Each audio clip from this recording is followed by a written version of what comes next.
নমস্কার। গণেশ চতুর্থীর রাতে ভুলেও এই কাজ করবেন না। জনশ্রুতি আছে, গণেশ চতুর্থীর রাতে চাঁদ দেখা মানে মহাপাপ।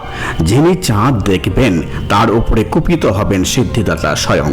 কিন্তু কেন এই নিষেধাজ্ঞা?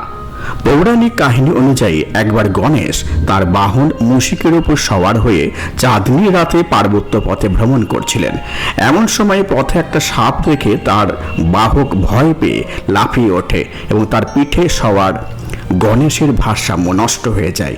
তিনি পড়ে যান। পড়ে গিয়ে একটি দাঁতের কিছুটা ভেঙে যায় গণেশের। সেই থেকে তার নাম হয় একদন্ত।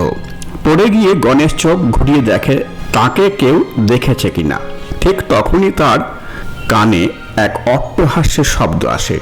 একদন্ত গজাননকে দেখে অট্টহাসিতে ফেটে পড়েন চন্দ্রদেব। চাঁদ গণেশকে উপহাস করে বলেন, ছোট শরীর এবং হাতির মুখ। তাতে ক্রুদ্ধ হয়ে গণেশ নিজের ভাঙা দাঁতটি ছুঁড়ে মারেন চাঁদের দিকে। অভিশাপ দেন, যেই সৌন্দর্যের অভিমানের কারণে তুমি আমায় উপহাস করছো, সেই সৌন্দর্য শীঘ্রই নষ্ট হয়ে যাবে। বেগতিক বুঝে চন্দ্রদেব নিজের কৃতকর্মের জন্য ক্ষমা প্রার্থনা করেন। অভিশাপ ফিরিয়ে নেওয়া চলে না, তাই চন্দ্রদেবকে ক্ষমা করে গণেশ বলেন যে, আমি নিজের অভিশাপ ফিরিয়ে নিতে পারবো না, কিন্তু মাসে একদিন আপনার রং পুরো কালো হয়ে যাবে এবং তারপরে প্রতিদিন ধীরে ধীরে আকার বৃদ্ধি পাবে। মাসে একবার পূর্ণরূপে প্রকট যাবেন।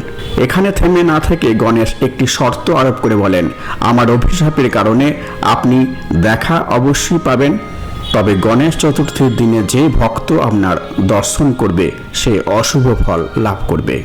নমস্কার।